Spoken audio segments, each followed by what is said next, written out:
అయ్యప్ప స్వామి వారికి తండ్రి ఎవరు, తల్లి ఎవరు? అయ్యప్ప స్వామి వారికి సాక్షాత్ పరమేశ్వరుడు, మహావిష్ణువు అవతారాల్లో ఒకటైనటువంటి మోహిని అవతారంలో ఉన్న మహావిష్ణువు అయినటువంటి మోహిని స్వామివారి యొక్క తల్లిదండ్రులు.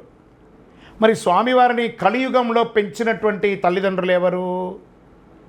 స్వామివారిని పందల రాజుగా ఉన్నటువంటి ఆ రాజు పెంచాడు. కాబట్టి ఎలా రాజుకు దొరికాడు? గోరాడవిలో బాలునిగా సర్పము నీడలో తవలింప, వేటకు వచ్చిన బాలునకు రాజునకు పసిబాలునిగా కనిపింప. ఆ రాజు పందల రాజు వేటకు వెళ్తుండగా పంపానదీ తీరంలో స్వామివారు ఆ యొక్క సర్పం నీడలో ఉన్నారు. తీసుకువెళ్ళి ఆ భార్యకు ఇచ్చాడు.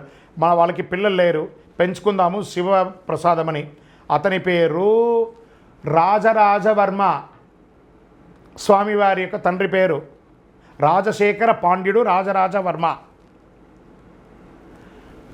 ఆ అమ్మవారి పేరు, పెంచిన అమ్మ పేరు ఆర్యాంబాళ్. తల్లిదండ్రుల యొక్క పేరు, పెంచిన తల్లిదండ్రులు వీరు, జన్మ ఇచ్చినటువంటి తల్లిదండ్రులు వారు. శరణమయ్యప్ప.